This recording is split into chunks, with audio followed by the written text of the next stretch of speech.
Okay, guys, today I am showing you how I am going to slice up and cut up a squash. This is a what is it again? Calabasa squash. This is what you need to make good soupe joumou. You know, when I first came to the States, and I was kind of confused because I would hear people talk about pumpkin soup. And I would go to the store and get a pumpkin. And then I would make the soup and it would not come out right. And I was like, what am I doing wrong? You know? And it took me a while to realize, oh, it looks good, that it wasn't squash, it wasn't pumpkin that I needed to make the soup, it was squash. And you know, picking a squash is like picking up a watermelon. You know, some people do this and they think they got it. Let me tell you, it's like picking an avocado too. Sometimes people would pick an avocado and then they, you know, you would think it's good, and then when you open it, it's not that good. So I just go by faith. I've had the squash on my counter for a couple of weeks now, and it's still fine. Now, it's not easy because the shell is very hard.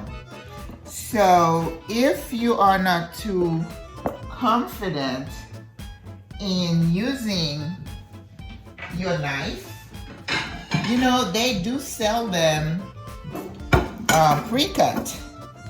So you can try that. But I have tried the pre-cut ones, and invariably I would be disappointed that it did not taste quite the way I expected. Okay? So you're going to take the seeds, the pits, not the pit, just the seeds out. You just use a spoon and just scrape it off. Okay? What is, you know, hard sometimes is to take the shell out. So to see how I do it, it's not so hard. But if you are not confident and you have a knife that is really sharp, I'm using a serrated knife, okay? And then we are going to boil this baby until it's nice and soft. Then we're gonna smash it. And then we're gonna use the juice, not the puree now, the juice, because when you're making the soup, if you have too much puree, it's gonna be too thick, okay? I'm sure you've seen these at Publix, or if you go to the Spanish store, the Caribbean store. So I don't buy them like that anymore, because, you know, even if I buy it cut, sometimes it's just not right. Let me tell you, if you buy the Calabasa squash and when you cook it, it doesn't give you that nice smell or a nice texture so that you can extract the juice out of it, that means you didn't get a good one. So for that reason, I always have at least one of these in my freezer, because these have saved me more time than I can remember.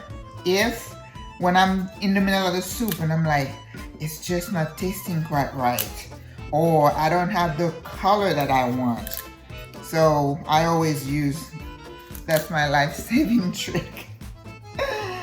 Soupe Joumou is Joumou. This is a soup that Haitian people all over the world, we make on July 1st. We start the night before, and we commemorate Independence Day by eating this soup all day on January 1st. It's a major holiday. Usually kids wear their Sunday outfits and we go visit the grandparents and they shower us with gifts. And we also make something that is like coquito with coconut milk and condensed milk. I decided I didn't want to do that this year. It's way too much sugar for me now. Because if I have it in the house, I would drink it. And you know, you get to a certain age, you just can't afford to do stuff like that. Okay? So this is what I'm going to do. I'm going to finish peeling this. It takes me a few minutes because I don't want to rush and cut myself. Okay?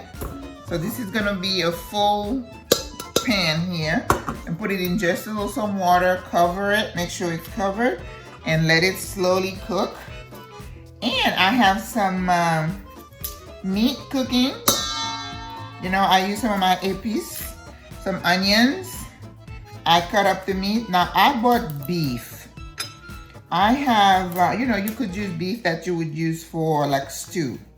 This is not a soup where you want to have bones, okay? Some people would use soup bones in there, and that's fine.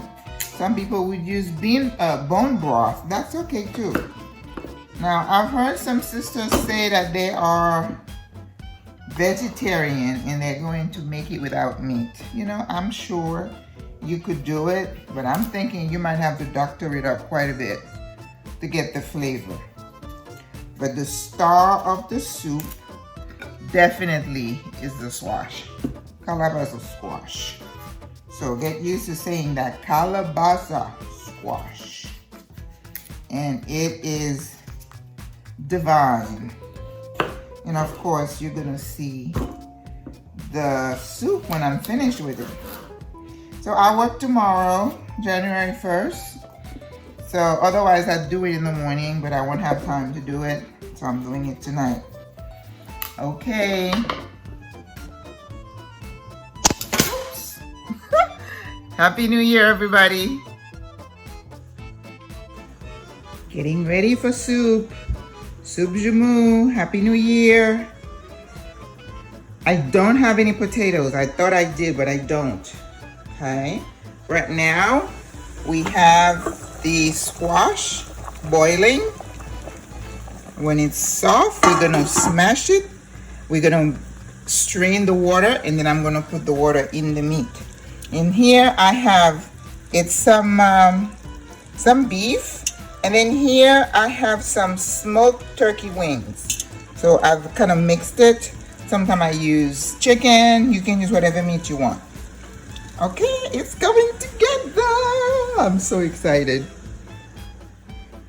Soupe Joumou in the making.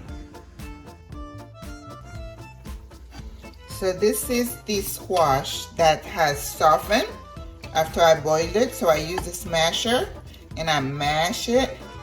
So now I am going to strain it back into the meat. Okay, so this is how you do it, because you don't want that pulp in there. Otherwise, you're gonna have soup that is, I don't know. We just don't do it that way. Okay?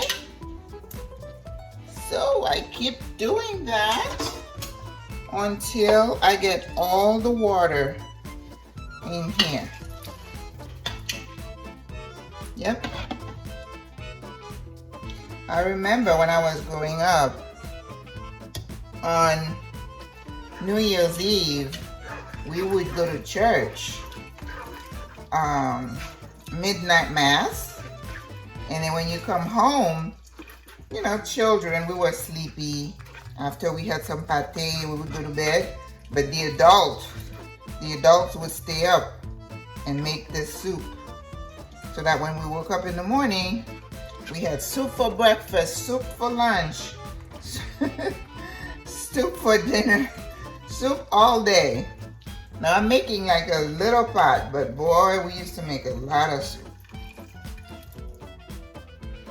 And I was looking on the internet for the origin of the soupe joumou, because legend has it the reason the slaves, of course in Haiti you had slaves, and you had the French, Italian, and everybody was an owner, and we were slaves. And apparently the French used to eat that soup. So once we gained our independence, the slaves were like, we're gonna show you. So we are going to make our own soup to celebrate. So, okay, now I can tell you right now that this calabasa was not the best, which means I am going to have to use my frozen calabasa, which is fine. It's still gonna have the good taste because I'm getting all this goodness here. But don't be tempted to pour the pulp in there. It's not gonna be the same, okay? Trust me on this. I've been doing this a long time. I remember when the kids were growing up, they didn't like to eat this, right? But it's like Thanksgiving. It's like, yeah, you're gonna have some. This is a rite of passage. This is tradition. You cannot not have soupe joumou. So once you get the water in there and you get it boiling, I am going to add the vegetables, and it won't take long because I just want the soup to have the right consistency. I don't want it to be too thick, because once it sits, it kind of tends to settle and thicken.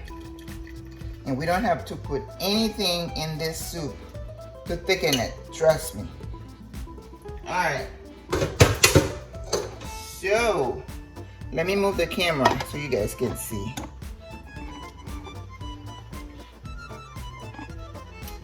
Camera. I'm not very good at this, I admit. The Lord has gifted me with some different gifts, but technical gift, that's not one of them, okay? So I am pouring some water. If you want, you can pour some vegetable stock. But for me, I like to have a little liquid. So I am going to bring it to a boil. And I'm gonna go ahead and put half of my frozen squash in here because I know the color is not what I want. Seriously, we have a hard time finding good squash in America to make our soup. That is a challenge. Alright, so I am putting half of it in here. There we go. So what I did also, I went ahead and cut up all my vegetables. So in here we have celery, turnip, radishes, carrots. So we're gonna bring it to a boil, and once the vegetables are cooked and soft, we're gonna let it simmer. And then it's always a challenge when you make soup.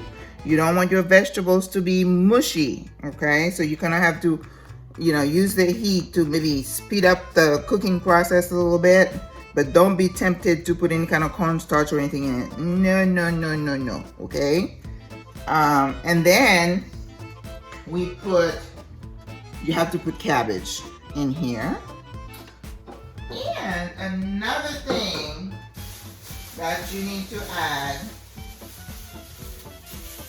is a nice bunch of Italian parsley.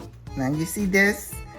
I love regular parsley, And I love cilantro, but again, it's one of these things to make our soup. You do not substitute because it just adds a certain flavor to the soup.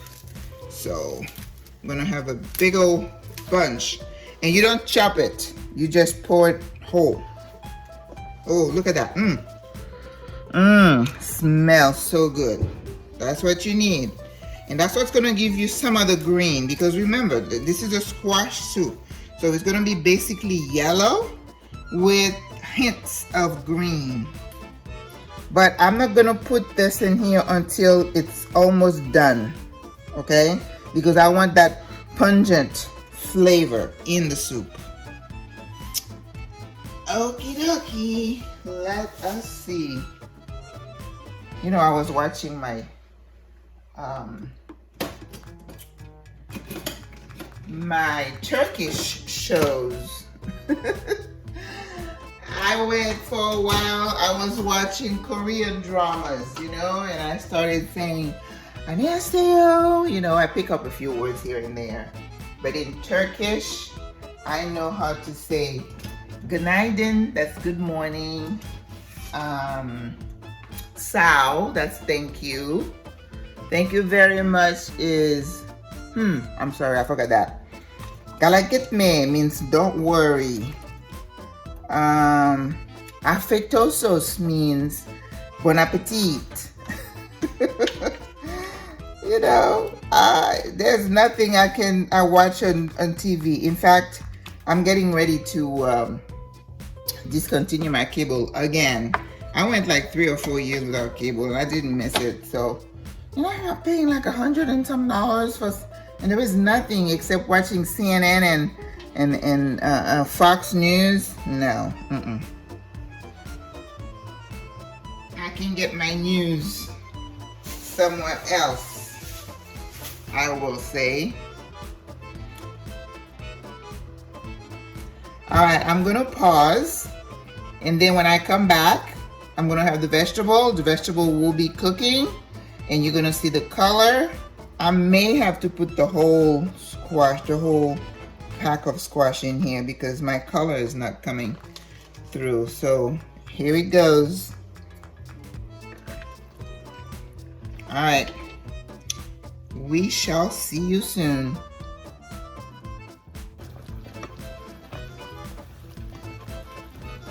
Beautiful color. It's yellow.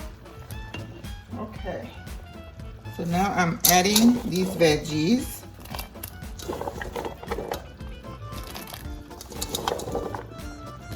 I think they would cook in about 10 minutes. Again, I did not have any potatoes, but if you had some regular potatoes, you probably would want to wait a little bit before adding some diced potatoes because those would cook really fast. So 5-10 minutes, then we'll add the cabbage. Oh, that is such a pretty soup.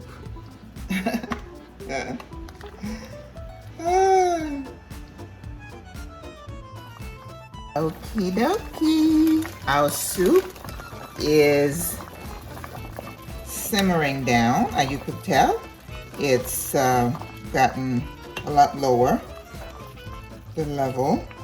I have put the cabbage and I've also added my Italian parsley. So the consistency right now is almost what I want, but there's still more. We're not done. When you make soupe joumou, towards the end, you have to throw in some ziti, some macaroni. Don't ask me why or who came up with this. I do not know. The danger here is that you don't want to put too much in there because once it starts cooking, it's going to thicken the liquid, okay? So 5 minutes, you want it al dente. You don't want it too soft. And like 2 minutes into it finishing, we're going to add some noodles, some spaghetti. Now I have, you can go to the store, to the Spanish store, and they have those little packs of the very thin vermicelli type. They cook too fast and they tend to disappear in the soup, so I don't like to use those. So I like to use the spaghetti. Okay, so this is how it's going to look. So, well, when it's finished, you're gonna see the spaghetti on top. So I will show you when it's done. It's just the perfect consistency right now. And of course, your girl had to find a scotch bonnet pepper whole just for the taste. And throughout this whole thing, I have been tasting, adding a little bit of cracked pepper, and I've also squeezed some lemon juice in here just to get the taste to come to what I want. Okay? You season to taste, whatever you want. Just make sure it's not too salty. You know, when you have soup and you're drinking the fluid and it's too salty, you're gonna start retaining fluids. Okay. The last time I show it to you, it's going to be in the bowl. Alright guys? Thank you. Au revoir. À la prochaine. Happy New Year, everybody. God bless. I love you all. Bye.